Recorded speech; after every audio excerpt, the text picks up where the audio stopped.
بسم الله الرحمن الرحيم إذا جاء نصر الله والفتح ورأيت الناس يدخلون في دين الله أفواجا فسبح بحمد ربك واستغفره إنه كان توابا. أعوذ بالله من الشيطان الرجيم. بسم الله الرحمن الرحيم. اللهم صل على سيدنا ومولانا محمد وعلى آله وأصحابه وبارك وسلم. اللهم صل على سيدنا ومولانا محمد وعلى آله وأصحابه وبارك وسلم. الصلاة والسلام عليك يا رسول الله وعلى آلك وأصحابك يا سيدي يا حبيب الله. اللہ جل مجدہ کا فضل و کرم اور احسان و انعام ہے جس نے باعث تخلیق کائنات رحمت للعالمین شافع روز جزا حضور سیدنا محمد مصطفیٰ صلی اللہ علیہ وسلم کے مبارک وسیلہ سے ہم سب کو دولت ایمان عطا فرمائی. اللہ تبارک و تعالیٰ کما حقہ ہمیں اس دولت کی قدر کرنے کی توفیق عطا فرمائے. بحمد اللہ تعالیٰ حدیث جبریل میں حضور صلی اللہ علیہ وسلم نے حضرت سیدنا جبریل امین علیہ السلام کے پوچھنے پر ایمان کی جو صفات بیان فرمائیں ان کا تذکرہ ہم الحمدللہ تعالی مختصر ایک نشست میں کر چکے ہوئے ہیں، جو کہ حضور کا جواب تھا جب سیدنا جبریل امین نے پوچھا مل ایمان کہ یا رسول اللہ صلی اللہ علیہ وسلم ایمان کسے کہتے ہیں. اس جواب کی ڈیٹیل میں حضور صلی اللہ علیہ وسلم نے جو کچھ بیان فرمایا اس کا بیان الحمدللہ کل تک جو ہے وہ ہم نے کیا ہے. دوسرا سوال جو ہم اس گفتگو میں حضرت جبریل امین نے حضور کی بارگاہ میں عرض کیا تھا کہ مل اسلام کہ یا رسول اللہ صلی اللہ علیہ وسلم یہ ارشاد فرمائیے کہ اسلام کسے کہتے ہیں. اس کے جواب میں جو کچھ آقا دو جہاں صلی اللہ علیہ وسلم نے ارشاد فرمایا تھا اس میں پہلی چیز وہی عقیدہ توحید و رسالت ہے کہ اللہ تبارک و تعالیٰ کو ایک ماننا اور نبی کریم صلی اللہ علیہ وسلم کو اللہ تعالیٰ کا رسول ماننا. اس کا بیان جو ہے چونکہ ہو چکا ہے. اس کے بعد حضور صلی اللہ علیہ وسلم نے اعمال میں 4 چیزیں بیان فرمائی جن کا اور 5ویں چیز جو ہے اس کو عقیدہ توحید و رسالت کو ملا کے تو اس کو ہم ارکان اسلام کہتے ہیں. کیا کہتے ہیں بولیے؟ ارکان اسلام.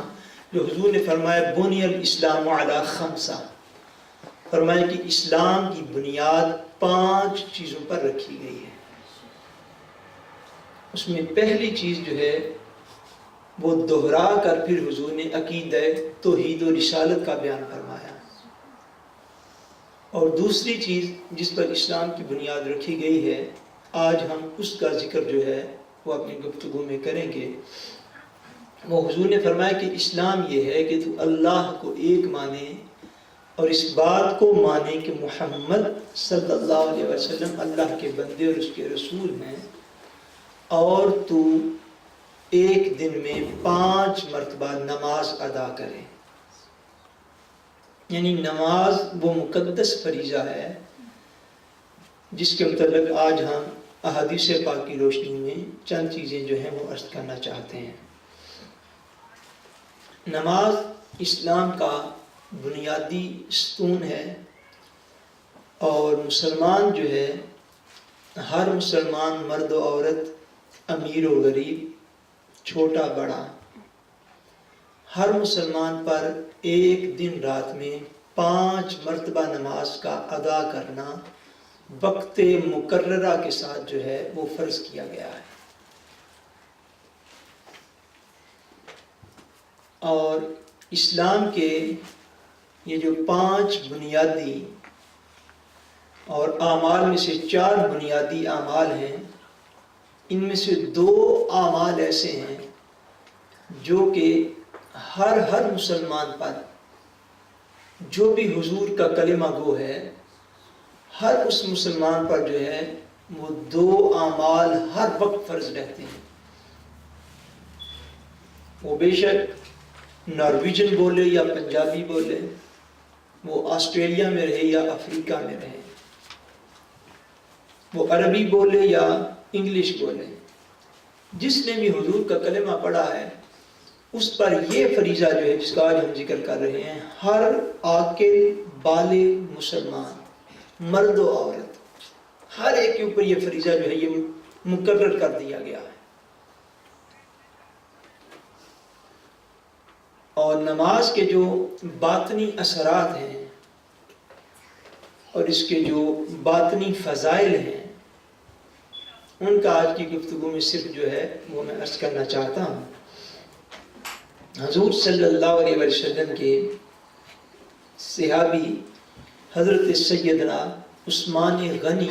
رضی اللہ تعالی عنہ نے ایک مرتبہ وضو کرنے کے لیے پانی منگوایا، آپ نے وضو کیا۔ یہ حدیث پاک جو ہے یہ صحیح مسلم شریف اور دیگر کتابوں کے اندر یہ حدیث پاک ہے۔ وضو کرنے کے بعد فرمایا، فقال سمعت رسول اللہ صلی اللہ علیہ وآلہ وسلم یقول، فرماتے ہیں کہ رسول کریم صلی اللہ علیہ وآلہ وسلم سے میں نے یہ بات خود سنی کہ حضور فرما رہے تھے، ما من امرئ مسلم تحضرہ صلاۃ مکتوبۃ فیحسن وضوءها وخشوعها ورکوعها الا كانت کفارۃ لما قبلها من الذنوب ما لم یؤت کبیرہ۔ فرماتے ہیں کہ میں نے حضور صلی اللہ علیہ وآلہ وسلم سے خود یہ بات سنی کہ جس بھی مسلمان نے فرض نماز کا وقت پایا، ما من امر مسلم تحضرہ صلاۃ مکتوبہ، کہ جس مسلمان نے بھی فرض نماز کا وقت پایا، فیحسن وضوءها، پھر اس نے بہت اچھی طرح وضو کیا، اتنی جلدی نہیں کیا کہ کہیں کونی خشک رہ گئی، کہیں چہرہ خشک رہ گیا، کہیں پاؤں خشک رہ گیا، کہیں ٹخنا خشک رہ گیا، کہیں ہاتھ خشک رہ گئے، کلی نہ صحیح کر سکا، ایسے نہیں۔ فرمایا فیحسن وضوءها، اس نے ایسا وضو کیا جو کہ بہت اچھا تھا، بہت اہتمام کے ساتھ اس نے وضو کیا، وخشوعها ورکوعها، اور فرمایا اس نے پھر بہت خشوع کے ساتھ، بہت خضوع کے ساتھ، اپنے دل کی یکسوئی کے ساتھ، کہ اس کا دل نماز میں اللہ کریم کی طرف متوجہ رہا، دائیں بائیں آگے پیچھے اس نے جانے کی کوشش نہیں کی، اس نے مکمل خشوع خضوع کے ساتھ نماز ادا کی، تو کیا ہوگا؟ الا كانت کفارۃ لما قبلها من الذنوب ما لم یؤت کبیرہ۔ فرمایا کہ اگر وہ شخص، وہ نمازی، اگر وہ کوئی گناہ کبیرہ نہ کرے تو اس کی وہ پڑھی ہوئی نماز گناہ کبیرہ کے علاوہ اس کے جتنے بھی گناہ ہوتے ہیں ان کا کفارہ بن جاتی ہے۔ یعنی ایک فرض نماز ادا کرنے سے حضور نے فرمایا کہ ایک نماز سے دوسری نماز کے درمیان جتنے بھی گناہ ہوتے ہیں بشرطے کہ وہ کبیرہ نہ ہوں، تو اللہ تبارک و تعالیٰ بقیہ گناہ جو صغیرہ چھوٹے گناہ ہوتے ہیں، فرمایا کہ اللہ کریم وہ گناہ جو ہے وہ خالی فرض نماز ادا کرنے کی برکت سے ہی بندے کے بخش دیتا ہے، وہ بخش دیے جاتے ہیں، وہ کفارہ بن جاتی ہے وہ نماز۔ ما لم یؤت کبیرۃ وذالک الدہر کلہ، اور حضور نے ارشاد فرمایا ایک نماز کے ساتھ یہ معاملہ نہیں ہوتا بلکہ ہمیشہ یہ سلسلہ جاری رہتا ہے، ہمیشہ یہ سلسلہ یہ سلسلہ فرمایا جاری رہتا ہے۔ اور ایک اور مقام پر حضور صلی اللہ علیہ وسلم نے اسی مضمون کو مزید تفصیل کے ساتھ جب بیان فرمایا تو فرمایا کہ ایک نماز سے دوسری نماز، اور ایک جمعہ سے دوسرا جمعہ، اور ایک رمضان سے دوسرا رمضان، فرمایا یہ چیزیں جو ہیں اگر بندہ مسلسل ادا کرتا رہے تو اس کا مسلسل ادا کرنا سوائے گناہ کبیرہ کے ہر گناہ کی بخشش کا سبب بن جاتا ہے۔ صغیرہ گناہ، چھوٹے گناہ فرمایا محض جو ہے وہ 5 وقت کی نماز ادا کرنے سے بندے کے معاف کر دیے جاتے ہیں۔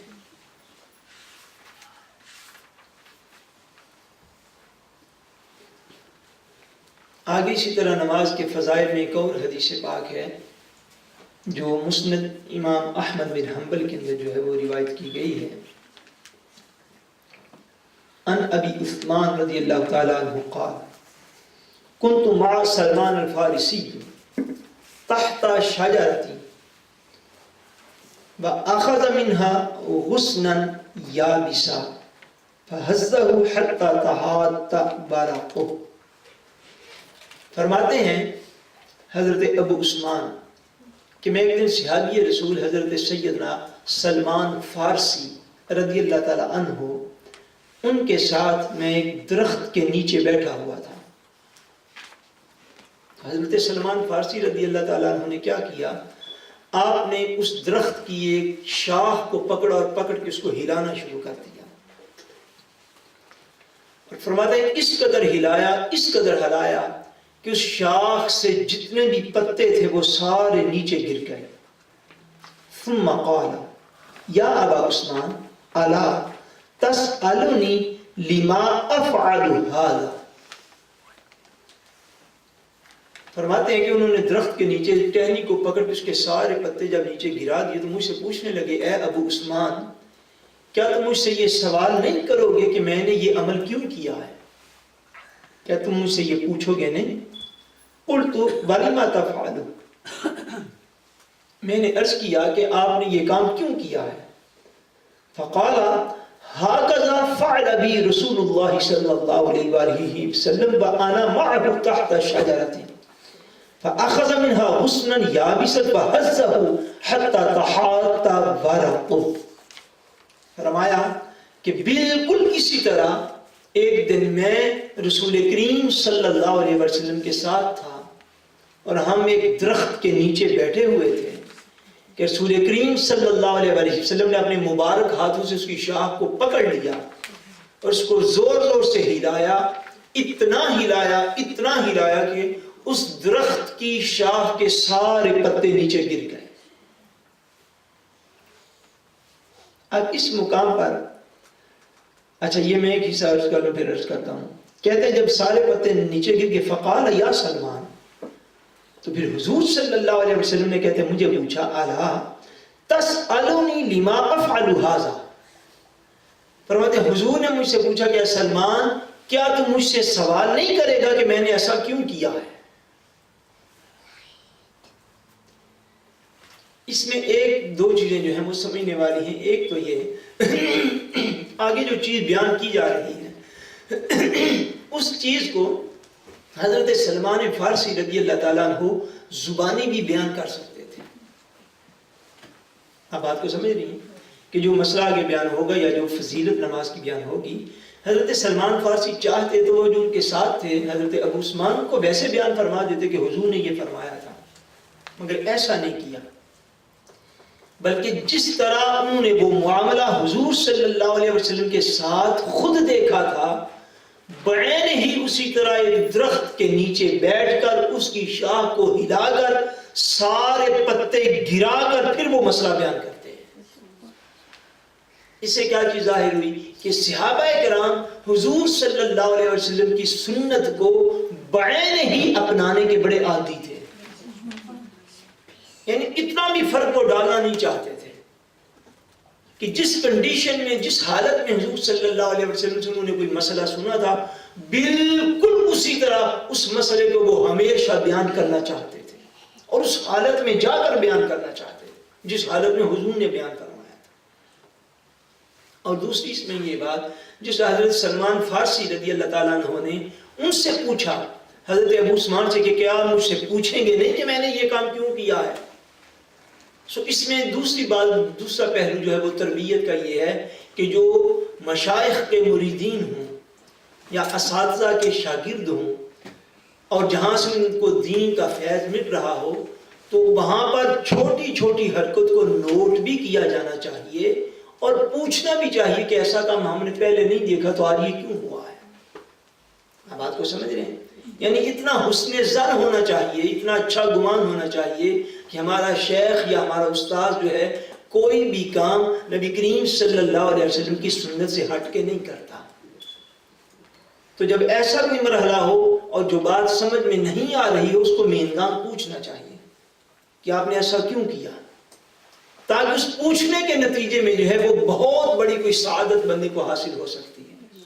اور دین کا بہت بڑا پیغام جو ہے وہ بندے کو پہنچ سکتا ہے. بیٹے 21 پہ بم بھی ہے دکان پر اوکے نہیں بیٹھے دکھتا. یعنی یہ بات جو ہے وہ میں کروں وہ یہ کہ جب حضرت سلمان فارسی نے درخت کی شاخ کو پکڑ لیا، ہلایا، پتے گرے تو ساتھ جو بیٹھے ہوئے تھے انہوں نے پوچھا نہیں. تو حضرت سلمان فارسی نے خود اس کو مخاطب کیا، فرمایا کہ کیا مجھ سے پوچھیں گے نہیں میں نے ایسا کیوں کیا. پھر اپنا سارا واقعہ بیان کرتے ہیں کہ اسی طرح میں حضور کے ساتھ تھا. حضور ایک درخت کے نیچے تھے، آپ نے شاخ کو پکڑ کر ہلایا تو میں نے نہیں پوچھا. تو حضور پوچھتے ہیں سلمان کا تم مجھ سے پوچھو گے نہیں میں نے یہ کام کیوں کیا، تاکہ امت کو وہ عظیم سعادت حاصل ہو سکے جو حضور صلی اللہ علیہ وسلم کے فرمان کی روشنی میں تھی. اور ایک بات میں اور عرض کر دوں کہ حضور صلی اللہ علیہ وسلم کی احادیث کو اس طرح بیان کرنا اور روایت کرنا، جو بڑے لوگ ائمہ کرام تھے جس حالت میں کوئی حدیث پاک روایت کی گئی انہوں نے حدیث پاک کو روایت بھی فرمایا اور اس حالت کو بھی ہمیشہ برقرار رکھا ہے. یعنی اس حالت میں جا کے حضور کے فرمان کو پڑھا. ان عاشقین کی وجہ سے آج دین ہم تک پہنچا ہے، ان محبت رسول رکھنے والے لوگوں کی وجہ سے آج دین ہم تک پہنچا ہے. حتیٰ کہ ایک حدیث پاک کا میں نے پڑھا، مجھے اب یاد آ گئی، ایک حدیث پاک کا میں نے پڑھا کہ کسی وقت حضور صلی اللہ علیہ وسلم نے ایک بات ارشاد فرمائی. اب اس کا بیک گراؤنڈ جو ہے وہ میرے ذہن میں، حدیث پاک کا مضمون اس وقت ذہن میں نہیں. حضور نے کوئی بات ارشاد فرمائی تو ارشاد فرماتے ہوئے حضور نے اپنی داڑھی مبارک کو پکڑ لیا. داڑھی مبارک کو کیا کیا بولیے؟ پکڑ لیا. اب اس سے ایک بات اور مسئلہ دھیان دوسری طرف ہوگا. حضور صلی اللہ علیہ وسلم پکڑ لیتے تھے اسے اور وہ اتنی مٹھی بھر داڑھی حضور صلی اللہ علیہ وسلم نے رکھی جو کہ سنت ہے. اچھا میں یہ کرنا چاہتا تھا کہ وہ حدیث پاک جو تھی حضور صلی اللہ علیہ وسلم نے کوئی چیز ارشاد فرمائی اور ارشاد فرماتے فرماتے اپنی مبارک داڑھی کو پکڑ لیا. جب پکڑ لیا اس کے بعد تاریخ اسلام میں جو حدیث کے راویان ہیں صحابہ نے جب اس حدیث کو بیان کیا تو انہوں نے بھی حضور کا فرمان وہ بیان کرتے ہوئے اپنی داڑھی کو پکڑ کے اس کو بیان فرمایا. اور تابعین نے جب بیان کیا انہوں نے کہا صحابہ نے ہم سے اس طرح بیان کیا تھا تو ہم بھی داڑھی کو پکڑ کے پھر حضور کا فرمان روایت کریں گے. اور آج تک 1300 سال تک میں نے وہ کتاب پڑھی، 1400 سال تک جتنے بھی راویان حدیث گزرے انہوں نے حضور کا جب بھی وہ فرمان پڑھا اپنی داڑھی مبارک کو پکڑ کے پھر وہ فرمان آگے روایت کیا. اس طرح حضور کی ادائیں حضور کی امت میں قیامت تک کے لیے اللہ کریم نے محفوظ کی، اس طرح محفوظ کی ہیں اور اس طرح امت کو حضور کے ساتھ محبت جو ہے وہ عطا فرمائی ہے. جب تک محبت نہ ہو دین بوجھ رہتا ہے، اس بات کو یاد رکھ لیجیے. جب تک محبت رسول کا تعلق پختہ نہیں ہوگا دین بوجھ محسوس ہوتا رہے گا، اور جب یہ تعلق پختہ ہو جائے گا پھر دین سارا کچھ لٹ بھی جائے تو دین بوجھ محسوس نہیں ہوگا. فرمایا حضرت سلمان فارسی رضی اللہ تعالیٰ عنہ نے کہ حضور صلی اللہ علیہ وسلم نے پکڑا، شاہ کو ہلایا، مجھ سے پوچھا کہ اے سلمان کیا تم مجھ سے پوچھو گے نہیں میں نے ایسے کیوں کیا. میں عرض کی یا رسول اللہ ارشاد فرمائیے. حضور نے فرمایا قال ان المسلم اذا تبدع فاحسن الوضوء ثم صلى الصلوات الخمس تحاطت خطاياه كما يتحاط هذا البرق. فرماتے ہیں کہ حضور صلی اللہ علیہ وسلم نے مجھ سے فرمایا کہ اے سلمان جب ایک بندہ مسلم اذا تبدع فاحسن الوضوء کہ جب میرے امتی مسلمان وضو کرتا ہے اور بہت اچھا وضو کرتا ہے، جو پہلے بھی حدیث پاک میں تھا، یعنی اتنی جلدی نہ کرے، اس کے فرائض کے درمیان سے وضو کے جاتے رہے، جب وضو کرتا ہے تو بہت اچھا وضو کرتا ہے، ثم صلی الصلوات الخمس، پھر وہ دن بھر کی 5 نمازیں ادا کرتا ہے، پھر کیا ہوتا ہے؟ تحاطت خطایاہ کما یتحاط ھذا البرق، حضور نے فرمایا جس سے اس درخت کی شاخ کو میں نے ہلایا اور اس کے سارے پتے نیچے گر پڑے، جو میرا امتی ایک دن میں 5 نمازیں ادا کرتا ہے، اس طرح اس کے گناہ اس کے جسم سے جڑ جاتے ہیں، کوئی جو ہے بدی، کوئی برائی پھر اس کو نقصان نہیں پہنچائے گی، قبر و حشر میں اس کے گناہ معاف کر دیے جاتے ہیں۔ اس شرط کے ساتھ کے درمیان میں کوئی گناہ کبیرہ نہ کیا، جتنے بھی چھوٹے موٹے معمولی گناہ ہوتے ہیں جو بندے سے نہ چاہتے ہوئے بھی ہو جاتے ہیں، نہ چاہتے ہوئے بھی ہو جاتے ہیں، فرمایا وہ سارے گناہ صغیرہ جو ہیں، چھوٹے گناہ جو ہیں، وہ محض 5 نمازوں کو باقاعدگی کے ساتھ ادا کرنے سے اللہ کریم اس طرح جھاڑ دیتا ہے جس سے اس درخت کی شاخ کے سارے پتے جھڑ گئے۔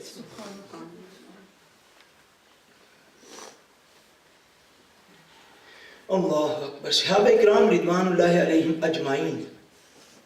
یہ تو ہے نماز کی پابندی کرنا، اور ایک مرد کا نماز باجماعت مساجد میں نہ جا کے ادا کرنا۔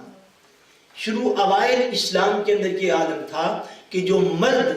مسجد میں باجماعت نماز کے وقت حاضر نہیں تھا ہوتا، یہ بات اپنے بیٹوں کو، اپنے بھائیوں کو، اپنے خامدوں تک پہنچانا، یہ دین کی امانت ہے جو میں آپ کو عرض کر رہا ہوں۔ یہ پوزیشن ہوتی تھی اوائل دور اسلام میں کہ جو شخص باجماعت نماز کے اندر مسجد میں حاضر نہیں تھا ہوتا، صحابہ کرام فرماتے ہیں ہم اسے منافق سمجھتے تھے۔ منافق صحابہ کرام، ہم اسے مومن نہیں تھے سمجھتے، ہم سمجھتے تھے کہ بس زبانی کلمہ پڑھتا ہے، اس کے اسلام کے ساتھ تعلق کوئی نہیں ہے۔ ایک وہ اسلام تھا، ایک یہ اسلام ہے جس کو آج ہم جتنا کو ہم مانے ہوئے ہیں کہ ہمارا باجماعت جا کے نماز پڑھنا تو درکنار مساجد میں ہمارے بیٹے، ہمارے بھائی، ہمارے مسلمان مرد دوست جو ہیں وہ تو سیدھے سے نماز پڑھنے کے ہی عادی نہیں ہیں۔ لوگ نماز ہی پڑھنے کے عادی نہیں، اس کے باوجود ہم اپنے آپ کو کامل اکمل مکمل مسلمان سمجھتے ہیں، اور نماز اسلام کے فرائض میں سے سب سے پہلا فرض ہے ہمارا، سب سے پہلا فرض۔ حضور صلی اللہ علیہ وسلم نے فرمایا، حضرت جابر جو ہے وہ عرض کرتے ہیں، صحیح مسلم شریف میں حدیث پاکہ بھی ارشاد فرماتے ہیں، عن جابر یقول سمعت النبی صلی اللہ علیہ وسلم یقول، حضرت جابر رضی اللہ تعالیٰ عنہ فرماتے ہیں کہ میں نے خود حضور صلی اللہ علیہ وسلم کو یہ کہتے ہوئے سنا، ان بین الرجل و بین الشرک والکفر ترک الصلاۃ، حضور نے ارشاد فرمایا کہ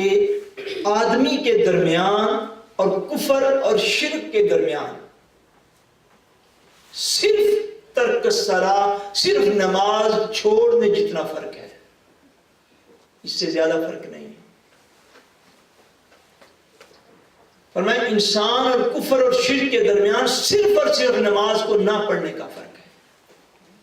یعنی مومن اور کافر، مومن اور مشرک، حضور کا کلمہ پڑھنے والا اور نہ پڑھنے والا، سارے انسان میں اس کا مفہوم یہ ہے کہ سارے انسان دیکھنے میں ایک جیسے ہیں، اور ان ممالک میں رہ کر اس بات کو جو ہے وہ سیکھنا یا سمجھنا کوئی مشکل نہیں ہے، انسان سارے دیکھنے میں ایک جیسے ہوتے ہیں۔ اب دو انسان جا رہے ہیں، دونوں کا رنگ ایک جیسا ہو، دونوں کی شکل صورت ایک جیسی ہو، دونوں کا لباس ایک جیسا ہو، دونوں کی زبان ایک جیسی ہو، اور عین نماز کا وقت آ جائے، آپ اس کو نہیں جانتے وہ کون ہے، اور وہ شخص نماز دونوں ہی نہ پڑھے، تو کیا حکم ہوگا، کیا نظر آئے گا کہ یہ شخص مومن ہے یا یہ شخص معذاللہ کافر ہے؟ بولیے کیا نظر آئے گا؟ اگر مومن ہوگا تو پڑھے گا، حضور نے فرمایا بین الرجل و بین الشرک والکفر ترک الصلاۃ،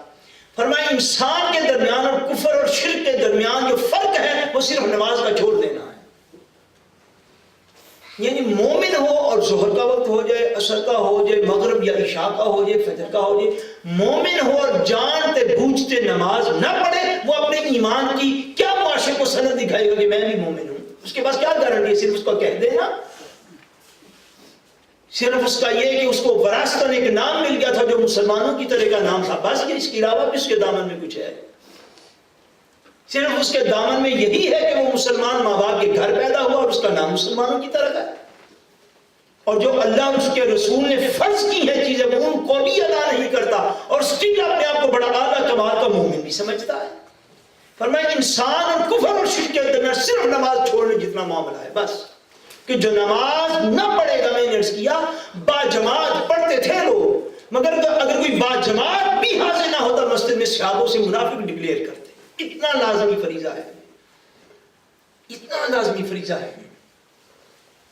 اور ہم عام مسلمان جو ہیں معاذ اللہ ثم معاذ اللہ ہم اس سلسلے میں کوتاہی کا شکار ہیں،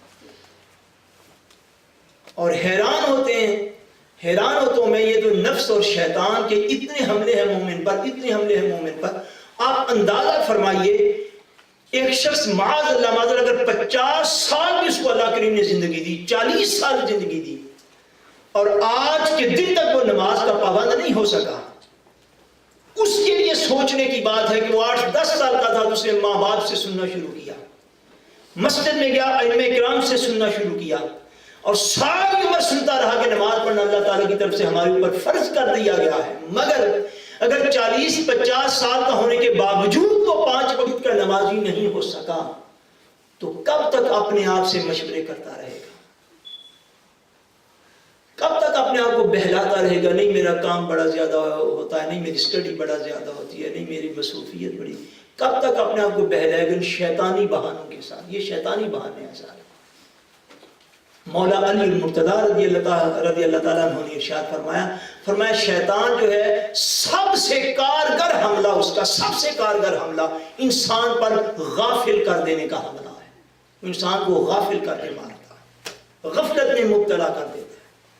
یا فرمایا غفلت اور لمبی عمر کی توقع، دو چیزیں، غفلت اور لمبی عمر۔ نہیں میرے پاس تو بھی بڑا وقت ہے، میں تو بھی 20 کا ہی ہوں، کون سا میں 80 کا ہو گیا، پتا تو نہیں جو رات کو سوئے کو صبح اٹھے گا یا نہ اٹھے گا، مگر لمبی عمر کی توقع رکھنا یہ سب سے بڑا شیطانی حملہ ہوتا ہے کہ بندہ پلاننگ کرنے پہ تو 50 سال کی کرے، گویا کہ اس نے 50 سال اس دنیا میں رہنا ہے، پتا تو ایک لمحے کا نہیں ہوتا کسی کو، مگر لمبی عمر کی توقع رکھنا یہ شیطانی حملہ ہے جو بندے کو اللہ کی بارگاہ میں گرنے نہیں دیتا۔ حضور صلی اللہ علیہ وسلم نے ایک اور مقام پر ارشاد فرمایا، حضرت ابو ہریرہ رضی اللہ تعالیٰ عنہ بیان فرمایا، اور یہ حدیث پاک جو ہے یہ ترمذی شریف، نسائی شریف اور ابن ماجہ شریف میں ہے۔ قال سمعت رسول اللہ صلی اللہ علیہ وسلم یقول، فرماتے ہیں کہ میں نے خود حضور صلی اللہ علیہ وسلم سے یہ بات سنی، فرمایا حضور نے ارشاد فرمایا ان اول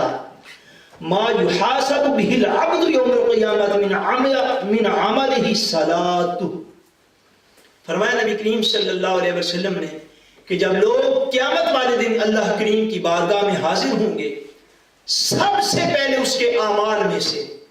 سب سے پہلے جس عمل کا پوچھا جائے گا صلاتہ، وہ اس بندے کی نماز ہوگی، اس بندے کی پھر کیا ہوگا؟ نماز ہوگی۔ فَإِن صَلُحَتْ فَقَدْ أَفْلَحَ وَأَنجَحَ،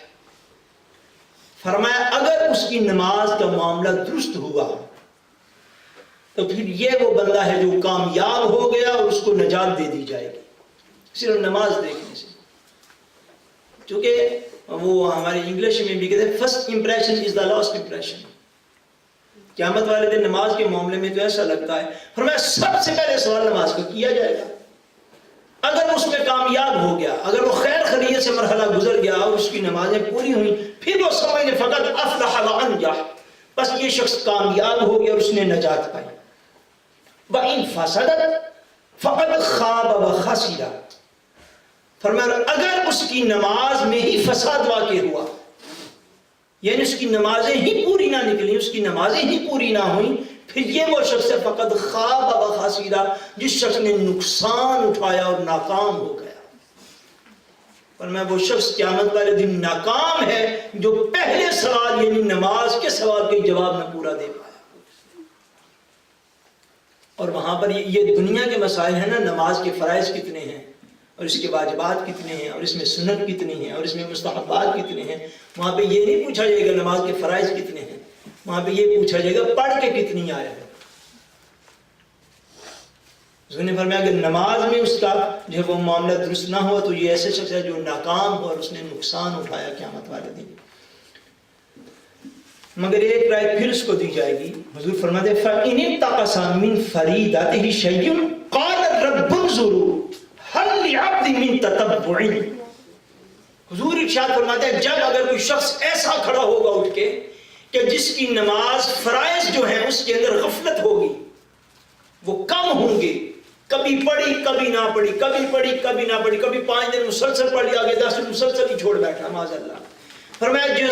جب اس کسی کی نماز کم ہوگی پھر اللہ کریم قیامت والے دن یہ کرم فرمائے گا. وہ کیا؟ فَإِنِ اتَّقَصَ مِنْ فَرِيدَتِهِ شَيْءٌ قَالَ رَبُّ انظُرُوا هَلْ لِعَبْدٍ مِنْ تَتَبُّعٍ. اللہ کریم خود ارشاد فرمائے گا میدان محشر میں ملائکہ سے کہ اگر اس کی فرض نمازیں کم ہیں تو دیکھو کیا اس نے کچھ نفلی نمازیں پڑھی ہیں. چلو نفل اس کا دیکھ، اس نے کوئی نفلی عبادت کی ہے. فَيُكَمَّلُ بِهَا مَنْ تَقَصَ مِنَ الْفَرِيدَةِ. فرمایا حضور صلی اللہ علیہ وسلم نے اگر اس نے کچھ نوافل پڑھے ہوں گے، نفلی عبادات کی ہوں گی، تو ان نفلی عبادات کو اللہ کریم اپنے کرم کے ساتھ قیامت والے دن فرائض کا درجہ دے دے گا، محض حضور کے سمتی کو بخشنے کی خاطر کہ شاید یہ بخشا ہی جائے کسی بات. فرمایا اس کے نفلی عبادات کو فرائض کا درجہ دے گا، اور اگر فرائض کا درجہ دینے کے باوجود پھر بھی اس کے فرض نہ پورے ہوئے فقط خواب و خسارہ، بس یہ یقیناً وہ بندہ ہے جو ناکام ہوا اور اس نے نقصان اٹھایا. کیا مطلب؟ کیوں؟ یہ بڑی خاص بات ہے. خاص بات اس میں یہ ہے کہ جو شخص فرض ادا کرنے کا پابند نہیں ہوتا، سوال ہی پیدا نہیں ہوتا وہ نفلی عبادات کرتا، سوال ہی پیدا نہیں ہوتا. اب پریکٹیکلی لائف میں دیکھ لیں، جس کو مرضی دیکھ لیں. اور اب ہمارے ہاں تو دین کا ایسا کنسپٹ ہو گیا ہے کہ جو نمازوں کے پابند بھی ہیں وہ نمازوں کے ساتھ جو غیر موقت سنتیں ہیں یا نوافل ہیں ان کو بھی ادا نہیں کرتے. حالانکہ نمازوں کے ساتھ جو نوافل رکھے گئے، فور ایگزامپل ظہر کی نماز کے ساتھ 2 نفل ہیں، عصر کی نماز کے ساتھ 4 سنتیں غیر موقدہ ہیں، پھر مغرب کی نماز کے ساتھ 2 نفل ہیں، پھر عشاء کی نماز میں 4 غیر سنتیں غیر موقدہ ہیں، 4 نفل ہیں 2 کر کے. یہ نوافل جو نمازوں کے ساتھ ہیں، نمازیں پڑھنے والے آج ان کو بھی ادا نہیں کرتے. حالانکہ یہ ہے ہی اس لیے کہ جو بندے کی نماز میں توجہ کم ہو جاتی ہے اور جو بندہ اپنے نفس کا شکار ہو جاتا ہے اور اللہ کریم کی طرف توجہ نہیں رکھ پاتا، تو نوافل کی ادائیگی جو ہے وہ اتنی لازمی ہے کہ روز محشر اللہ کریم اگر فضل فرمانا چاہے گا کسی کے اوپر اور اس کی فرضی عبادت کم ہوگی تو آج تو دنیا میں اس نے نفل پڑھے تھے، قیامت والے دن ان نفلوں کو فرائض کا درجہ دے دے کہ شاید یہ بخشا جائے کسی طریقے اور اس کی فرض کی کمی پوری ہو جائے. نوافل فرائض کی کمی پوری کرنے کے لیے ہوتے ہیں، مگر پڑھتا وہ ہے جو فرض ادا کرتا ہو. دوسرا بندہ تو ویسے ہی نماز نہیں پڑھتا. حضور نے فرمایا ثم يكون سائر عمله على ذلك، پھر سارے اس کے اعمال کے ساتھ ایسے ہی کیا جائے گا کہ ہر معاملے میں دیکھا جائے گا شاید اسے کچھ نفلی عبادت بھی اس قسم کی اور کی ہو، چلو اس کو بھی ساتھ ملا لو تو یہ شاید بخشا جائے. مگر پریکٹیکل ورلڈ یہ کہتی ہے، عملی دنیا یہ کہتی ہے کہ جو فرائض کی بھی پابندی نہیں کرتا وہ نوافل کا پڑھتا، اس کو کیا ضرورت ہے معاذ اللہ، وہ ضرورت سمجھتے ہی نہیں. سو نمازوں کے ساتھ جو نوافل ہوں ان کا ادا کرنا جو ہے وہ بھی جو ہے وہ بڑا لازمی ہوتا ہے، تاکہ ان کی برکت بندے کو انشاءاللہ کریم اس دنیا میں تو ملتی ہی ہے مگر روز محشر کی صورت میں ملے گی کہ نوافل فرائض کے درجے میں اٹھا لیے جائیں کہ شاید یہ بندہ بخش دیا جائے. اور ایک اور مقام پر حضور صلی اللہ علیہ وسلم نے ارشاد فرمایا، آخری حدیث پاک آج کی میں عرض کرتا ہوں، سنن دارمی شریف اور صحیح مسند امام احمد بن حنبل میں ہے، عن عبداللہ بن عمر رضی اللہ تعالی عنہ عن النبی صلی اللہ علیہ وسلم، آپ فرماتے ہیں کہ نبی کریم صلی اللہ علیہ وسلم نے ارشاد فرمایا، انہ ذکر الصلاۃ یوما، ایک دن حضور نماز کا ذکر فرما رہے تھے، فقال، پس حضور نے ارشاد فرمایا، من حافظ علیہا کانت لہ نورا، وبرہانا ونجاتا من النار یوم القیامہ. حضور نے ارشاد فرمایا جس نے اپنی نمازوں کی حفاظت کی، جس نے اپنی نمازوں کی حفاظت کی، کانت لہ نورا وبرہانا ونجاتا من النار یوم القیامہ. حضور نے فرمایا قیامت والے دن نمازی شخص کی نماز نور وکان یوم القیامت مع قارون وفرعون وہامان وابی بن خلف. حضور نے ارشاد فرمایا جو شخص اپنی نمازوں کی حفاظت نہیں کرے گا تو اس شخص کے لیے نہ تو نور ہوگا قیامت والے دن اور نہ اس کے لیے نجات دی جائے گی، اور نہ چونکہ وہ تھا ہی بے نماز، نہ کوئی نماز اس کے لیے دلیل بنے گی. وقال یوم القیامہ، پھر اس کے بعد فرمایا کہ ایسا شخص قیامت والے دن کیا ہوگا؟ مع قارون، وہ قارون کے ساتھ اٹھایا جائے گا معاذ اللہ، وفرعون، اور فرعون کے ساتھ اٹھا دیا جائے گا، وہامان، اور حامان کے ساتھ اٹھا دیا جائے گا، وابی بن خلف، اور ابی بن خلف کے ساتھ اٹھا دیا جائے گا. یہ حضور کے زمانے ظاہری کا مکے کا بڑا بدترین کافر تھا یہ ابی بن خلف. حضور نے فرمایا کہ جو شخص نمازوں کی حفاظت کرے اس کے لیے خوشخبری یہ ہے کہ نماز اس کے لیے روز محشر میں نور ہے، اس کے ایمان کی دلیل ہے، اور دوزخ کے عذاب سے نجات کا ذریعہ ہے. اور جو شخص دنیا میں نماز کی حفاظت نہیں کرے گا قیامت والے دن نہ نور نصیب ہوگا، نہ دوزخ کی آگ سے نجات نصیب ہوگی، اور نہ ہی وہ شخص اپنی دین کی کوئی دلیل پیش کر سکے گا. جب دین کی دلیل بھی کوئی نہیں، نور بھی کوئی نہیں، دوزخ سے نجات بھی کوئی نہیں، تو فرمایا یہ وہ شخص ہے جو سمجھ لے کہ اس کو فرعون کے ساتھ اٹھایا جائے گا، قارون کے ساتھ اٹھایا جائے گا، حامان کے ساتھ اٹھایا جائے گا، اور فرمایا ابی ابن خلف کے ساتھ. یعنی بدترین کافروں کے حضور نے نام لیے، بدترین کافروں کے، اپنے اپنے دور کے جو بدترین کافر تھے، فرمایا اسے بدترین کافروں کے ساتھ کھڑا کر دیا جائے گا. سو نماز جو ہے یہ اسلام کا سب سے پہلا فریضہ ہے، بولیے اسلام کا سب سے پہلا فریضہ ہے. اور 10 سال کا مسلمان بچہ جب ہو جائے 10 سال کا تو اس کے لیے نماز پڑھنا لازم ہے، اس کے لیے نماز پڑھنا لازم ہے. اللہ تبارک و تعالیٰ نے بس ایک رستہ کھلا رکھا ہے جس کو توبہ کہتے ہیں. بالفرض اگر کوئی شخص ساری عمر پابند نہیں رہا تو آج سے ہی نیت کر لے، آج سے ہی ارادہ کر لے، تو اللہ کریم بخشنے والا مہربان ہے. مگر ارادہ کر کے اس کے حضور سر سجدے میں گرائے تو صحیح،